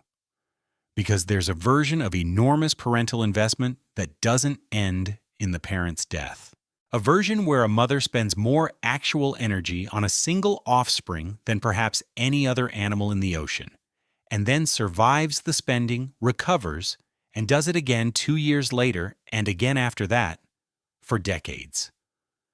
The biologist's term for that lifestyle is iteroparity, repeated reproduction, and its greatest ocean practitioners are the whales. If the octopus is the latter's martyr, the whale is its long-game investor, and the difference between them comes down to one number, the number of offspring per attempt. The octopus split her everything 160 ways. A whale puts it all on one. Consider the gray whale, because no animal on Earth makes the economics of the top rung easier to see, and because her story runs right along the American coastline, past San Diego and Dana Point and Monterey, every single winter. A female gray whale is around 45 feet long and weighs on the order of 30 to 40 tons. She carries her calf for about 13 months, which already puts her among the longest pregnancies in the animal kingdom. And she carries exactly one. Twins are vanishingly rare in large whales, and the reason is pure ladder logic. At this level of per-offspring spending, one is all the budget allows. And what a one it is. A gray whale calf at birth is about 15 feet long, the length of a decent-sized boat, and weighs somewhere around 1,500 to 2,000 pounds. Its mother has spent 13 months building nearly a ton of infant out of her own body, and the day it leaves her body, the spending doesn't slow down. It accelerates. Start with the birth itself, because being born at sea is an engineering problem no land mammal ever has to solve. A human baby, a foal, a lion cub, they all emerge into air. Drawing the first breath is the easy part. A whale calf is born underwater, holding no breath at all, having never used its lungs, with the surface somewhere overhead. Whales handle this with a suite of adaptations that reads like a pre-flight checklist. Calves are typically born tail first, so that the blowhole comes out last, and the calf isn't tempted or forced to try breathing while its head sits underwater mid-delivery. The newborn's instincts fire immediately, pushing it upward, and mothers have been observed all over the world doing the same thing in the first moments, sliding beneath the calf and lifting, nudging it up with her head or rostrum, escorting it to the surface for breath number 1. In dolphins, close cousins of a sort, other adults sometimes join in, flanking the newborn on its first climbs. The first minutes of a whale's life are, in the most literal sense, supported. Then comes the milk, and the milk is where the top rung stops being an abstraction and becomes something you can almost taste. Gray whale milk is estimated at around 53% fat. For comparison, human milk runs around 4%, and whole milk from the grocery store around 3.5%. Whale milk at that concentration is barely a liquid at all. Observers who've handled it describe something with the consistency of toothpaste or soft cheese, which is itself an adaptation, since thick milk doesn't dissolve away into the sea during underwater nursing. Feeding is closer to a transfer than a meal. The mother's muscles actively press the milk into the calf, gallons at a time, many times a day. Running on that fuel, a gray whale calf packs on weight at a pace no gym or feedlot could dream of, and the extreme end of the whale family makes the numbers almost comic.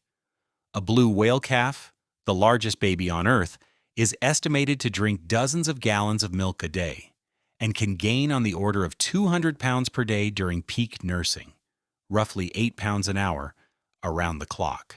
Somewhere in the ocean right now, a baby is gaining the weight of a full-grown man every day from milk alone. Now ask where all of that comes from, and the gray whale mother's version of sacrifice snaps into focus. Gray whales feed, for the most part, in the far north, in the crustacean-rich mud of the Bering and Chukchi Seas off Alaska during the summer. The calves, though, are born in the winter, in the warm, shallow, protected lagoons of Baja California, Mexico, 5,000 to 6,000 miles to the south. Between the feeding grounds and the nursery lies one of the longest migrations of any mammal on the planet, a round trip commonly cited at 10,000 to 12,000 miles. And here's the detail that matters for our ledger. Through most of the migration and through the months in the lagoons, the mother eats little to nothing. The gray whale's feeding system, straining small prey out of seafloor sediment, mostly doesn't work along the migration route or in the nursery lagoons. So she runs the entire operation, the last stretch of a 13-month pregnancy, the birth, and months of pumping out that 53% cream on fat she banked in Alaska the previous summer. Researchers who study gray whale body condition report that a nursing mother visibly deteriorates across the season, losing a massive share of her body reserves before the pair finally turns north. Put a measurement on that deterioration and it stops sounding poetic. Teams now fly drones over known individuals, photograph them from directly overhead, and measure body width against body length, a technique called aerial photogrammetry, which turns a whale's condition into a number without anyone touching the animal. Run it across a season on gray whales and their close relatives, and you get two curves on one graph moving in opposite directions, the calf widening month by month, the mother narrowing by the same accounting.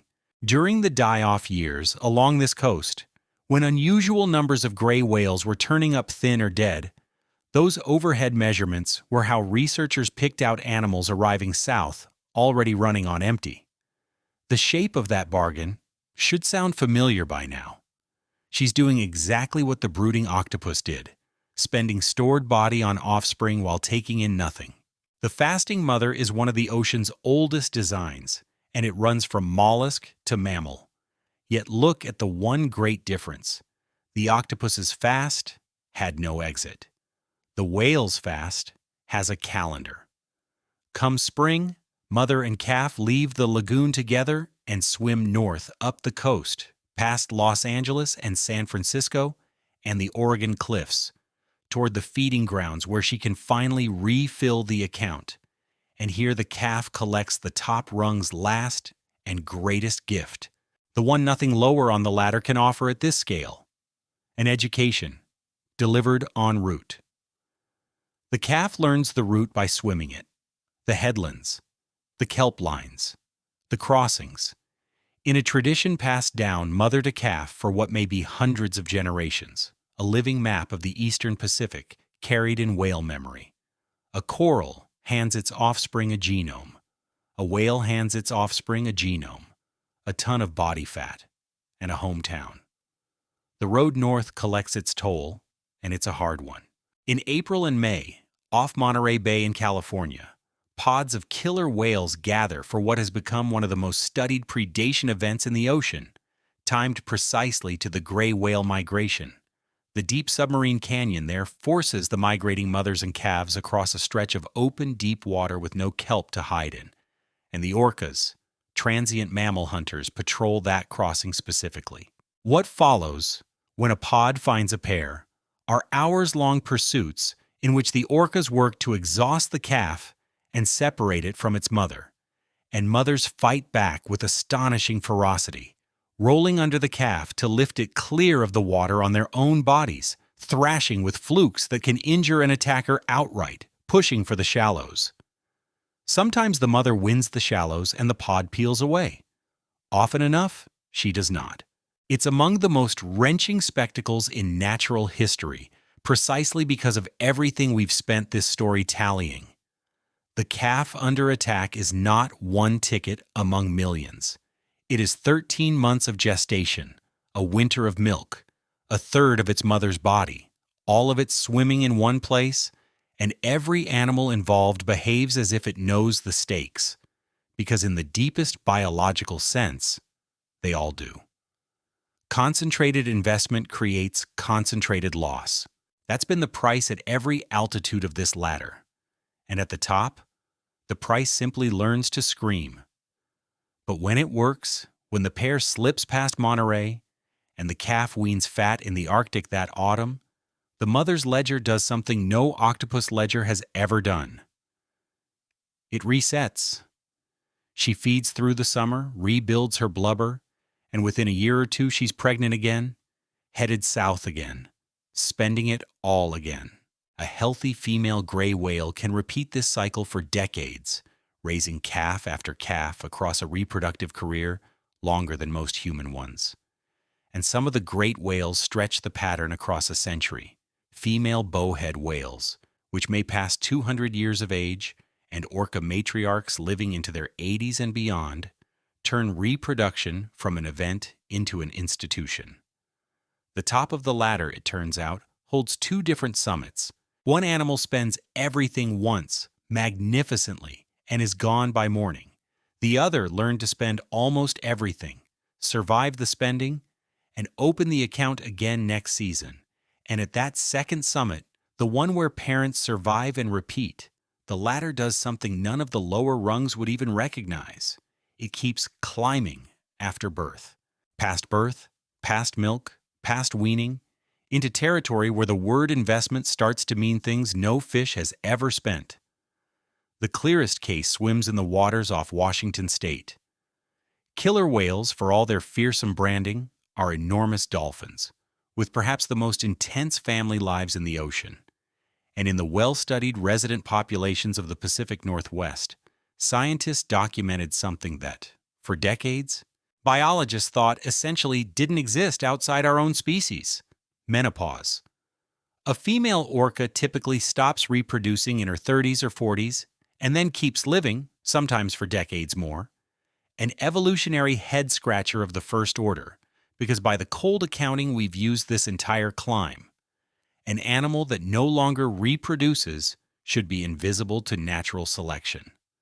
Why would evolution maintain decades of post-reproductive life? Long-term studies of these pods, tracking individuals across more than 40 years, delivered the answer. And it's the ladder's logic wearing a new disguise. The old females are still investing. Grandmother orcas lead their pods to salmon runs in lean years, carrying decades of ecological memory about where food will be when the usual places fail. They share the fish they catch. And the data is stark about what all this is worth. Adult sons with living mothers survive at dramatically higher rates. And when an elder female dies, her grown children's risk of death climbs measurably in the years that follow. A grandmother orca has simply found a new currency. Too old to spend eggs, she spends knowledge, and the knowledge keeps her genes alive through the grandchildren her memory feeds. The rungs at the very top of the ladder are made of information, which, you've probably noticed, is uncomfortably close to a description of us. Humans are a coastal ape that plays the extreme far end of this same spectrum. One offspring at a time, roughly 9 months of internal gestation, milk, and then the longest, most expensive childhood in the known universe. A decade and a half or more of feeding, protecting, and teaching before the offspring can even theoretically run its own budget, with grandparents pitching in so reliably that many scientists think grandmothering helped shape our species' long lifespan in the first place. Every parent who's ever lain awake doing mental math about groceries, tuition, and time is running the same ancient calculation as a mouth-brooding cardinal fish, with more zeros and better lighting. The ocean's answers look alien to us purely because of the dial settings. The question underneath is our own household arithmetic, run at magnitudes no household could survive. Scientists have formal language for the spectrum we've spent this whole story climbing. In the 1960s, the ecologists Robert MacArthur and E.O. Wilson framed the two ends as different selection pressures, and the field still loosely calls the extremes R strategists and K strategists. R for the raw rate of reproduction, the lottery players, the cod, and the corals, And the oysters? K for the carrying capacity players, the careful investors, the sharks and the whales, and frankly, you. Modern ecology has complicated the tidy version of that theory in a dozen ways, and the core insight has held up beautifully for our purposes. Unstable, unpredictable environments reward printing cheap offspring fast, while stable, competitive, crowded environments reward building expensive offspring well. The latter is real. It's been measured, modeled, and mapped across thousands of species, and the ocean, the oldest and largest arena of them all, still runs every rung of it simultaneously tonight. I mean that literally, and it's worth one slow look before we finish because it might be the single most remarkable fact in this entire story. Every strategy we've climbed through is operating at this exact moment, all at once, all over the planet. Somewhere on the Great Barrier Reef, coral colonies are counting down the nights to a full moon, holding their annual blizzard on a hair trigger. Somewhere in the open Pacific, a female Argonaut is drifting with a paper cradle in her arms and a stack of donated limbs in storage. In the Bangai Islands, it's feeding time for everyone except the fathers, whose mouths are otherwise occupied. In a seagrass bed at this very hour, some male seahorse is mid-contraction. Off a Carolina wreck, in the dark of a womb, a tournament is quietly resolving itself down to 2 champions. A mile under the waves off 100 coastlines, anglerfish couples fused years ago are drifting through the black as single composite animals, and on some cold ledge in some unmapped canyon, odds are excellent that a pale mother is holding a clutch through year 2, or 3, or 4 of a vigil no camera happens to be pointed at. None of these strategies replaced the others. None of them won. 400 million years of the harshest possible testing, and the ocean's honest verdict is that there are many correct answers to the question of what a child is worth. And it depends, and it's always depended, on what the world around you does to the ones you love. Which isn't a sentence I expected to type about fish reproduction when I started pulling these studies together. And here we are. So let this ladder end the way it actually ends in the water, on an ordinary day, with no laboratory anywhere in sight. On the highest rung any of us will ever get to stand near. Close enough to touch, close enough that the people who were there are still telling the story. First, though, you need the backstory of the coastline where it happened, because the gray whale's nursery has seen the worst of us, and the best of us, inside a century and a half. And the birth this story ends on doesn't mean much without that arc.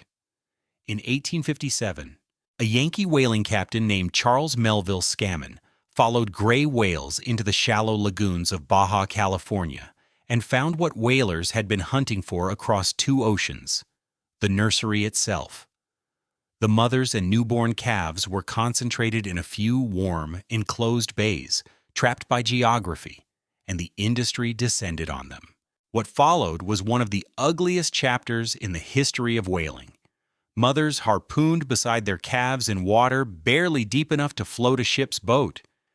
And the gray whales fought back so hard, ramming and shattering whaleboats in defense of their young, that the whalers nicknamed them devilfish and considered them the most dangerous whale a man could approach. Within a few decades, the lagoons were quiet because there was nearly nothing left to hunt. The Atlantic gray whale population was already extinct by around the 18th century. The Pacific population came within sight of the same cliff edge, and by some estimates only a couple thousand individuals remained at the low point. Then the ledger flipped. International protection arrived in the middle of the 20th century. The lagoons eventually became sanctuaries under Mexican law, and the Eastern Pacific gray whale staged one of the great comebacks in conservation history, recovering to a population in the tens of thousands, strong enough that in 1994 it became the first marine mammal ever taken off the United States Endangered Species list. Every calf in this story exists because of that reversal, and per-offspring investment explains both halves of the arc, the collapse, and the comeback alike. An animal that spends 13 months and a mountain of blubber on each single calf can be wiped out with horrifying speed and can rebuild calf by calf by calf when we simply stop killing it. But the strangest part of the recovery is what the whales themselves did next. And nobody predicted it. And to be honest, nobody's fully explained it. Starting in the 1970s, in San Ignacio Lagoon, one of the very bays where Scammon's boats once worked, gray whales began approaching small fishing boats, deliberately, gently. It reportedly began with a local fisherman named Francisco Mayoral, known as Pachico, who found a gray whale surfacing beside his skiff, leaning against it until he reached out and touched it. In the decades since, this has grown into one of the most extraordinary standing arrangements between wild animals and humans anywhere on Earth. Mothers in the lagoon, animals whose great-grandmothers were harpooned in that same water, swim up to the whale-watching pangas and, in the behavior no one who experiences it ever gets over, push their newborn calves toward the boats, lifting them on their backs, holding them at the surface beside the rail, while the calf rolls an eye up at a boatload of weeping tourists. The descendants of the devil fish now bring their babies to us, in the same lagoons where we once made that trust unthinkable. I've read field researchers' attempts to explain the behavior, curiosity, play, the sensation of hulls, and every one of those explanations is a shrug wearing a lab coat. What's documented beyond dispute is the behavior itself, thousands of times over. A mother at the summit of the parental ladder choosing to place her one, irreplaceable, 13-month, 2,000-pound investment against the side of a human boat. And for all that closeness, here's a fact that surprises nearly everyone who hears it. We almost never see the moment itself. The birth. For all our satellites and drones and research fleets, for all the millions of people who go whale watching every year, the actual birth of a great whale in the wild has been documented on camera only a handful of times in history. Scientists studying humpbacks went generations without a single confirmed observation of a wild birth. The first thoroughly documented humpback birth on video, off Maui, made scientific news as recently as 2024. Gray whales give birth by the hundreds every winter within a few miles of one of the most crowded coastlines in North America. And the event stays hidden because it's fast, because it usually happens in the remote lagoons or on the move, and because the ocean is very good at keeping 15 minutes of secret in 100,000 square miles of water. Whale births are common. Witnessed whale births are miracles of timing, which is what makes the morning of January 2nd, 2021, worth ending on. It was 2 days into the new year off Dana Point, California, a bright winter Saturday on the edge of the gray whale migration season. A small whale-watching boat from Kipraktakur, Dave's Dolphin and Whale Safari, an inflatable about 24 feet long, was out on an ordinary tour, engines idling, when the crew spotted a gray whale close by and then spotted the water around her turning red. The first reaction on the boat was dread. Passengers assumed they were about to watch an injured animal struggle, that a ship had struck her or a predator had found her, and for a long moment, the blood was the only information anyone had. Then the whale rolled at the surface, and alongside her body there was suddenly a second, smaller shape where no shape had been. A wrinkled, gray, 15-foot shape with its dorsal ridge still soft. And the dread on that boat flipped into something the passengers' own cell phone videos captured better than any narration could. Screaming, laughing, crying. Strangers grabbing each other, because the blood was a birth. A calf, minutes old, seconds old, was rising beside its mother in the open Pacific in front of a boatload of eyewitnesses. What the cameras and the drone overhead recorded next is, start to finish, the entire top rung of the ladder in miniature. The newborn wobbled at the surface, unpracticed, all instinct and no technique, working out in real time what its tail was for, and its mother stayed underneath it, angling her huge body beneath the little one, the way gray whale mothers have, for as long as there have been gray whales, steadying it, buoying it toward its first breaths. The pair circled the little boat slowly, close enough that the calf, exploring the first object it had ever encountered besides its mother, slid along beside the pontoon and briefly lifted part of the inflatable as it passed beneath. The crew cut the engines and drifted. The mother, an animal with every reason written into a century and a half of history to keep her calf away from boats, kept it right there at the surface beside them, presenting it, or resting it, or simply not hiding it, while it learned to breathe. The passengers named the calf Severin, after a guest on board celebrating a birthday. Then mother and newborn slipped south together, toward the lagoons, a nursery 6,000 miles of swimming from the feeding grounds where the milk fueling that calf had been banked as blubber a summer and a half before. 13 months of gestation, a body's worth of stored fat, committed in advance, a 5,000-mile swim to reach safe water with 5,000 more waiting on the return, and a winter of 53% milk ahead of her. All of it for the single wrinkled animal now breathing in 8-second intervals beside a boat full of strangers. That is what the investment bought on the second morning of a new year, within sight of the towers of Dana Point Harbor.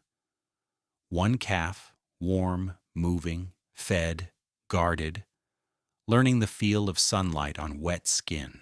Every economy runs on transactions, and the people on that boat happen to be present for the largest one the ocean makes. And that's where I'll leave you, somewhere on the water between Dana Point and the lagoons, with a question you're now unusually qualified to answer. You've climbed the whole ladder. You've seen the budget spent every way the ocean knows how to spend it. 1 million tickets tossed to the current, a paper cradle rowed through the open sea, a father starving behind a mouthful of eyes, a pouch that learned the same tricks as a womb that ran a tournament, a marriage sealed in fused skin, a clone that schedules its own love life, a mother who outwaited 4 winters in the dark, and a 15-foot newborn learning to breathe beside a rubber boat. So here's my question, and I'm honestly curious about the answers. If you had to be born in the ocean, which rung would you take? Would you want the lottery, 1 million siblings and long odds and no one waiting for you? Or the sand tiger deal, born strong with a dark story you'd rather not discuss at family dinners? Would you take the seahorse arrangement? Or the anglerfish bargain? Or 4.5 years under a mother who gave you literally everything she had?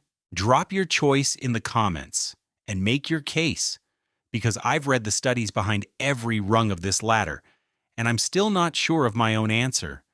And I suspect the disagreements down there are going to be better than anything I could script.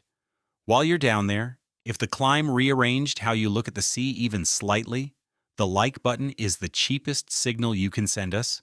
And we read it the way a field team reads a tag return. It tells us which stretch of ocean was worth the dive, and it decides where we go looking next. Subscribing, meanwhile, is the surf perch option. And I say that with full respect for the surf perch, a direct, reliable connection to everything we make next delivered finished. There's a lot more ocean where this came from, and frankly, we've barely made it past the front door. Until next time, this has been Wild Ocean. Thanks for spending it with us.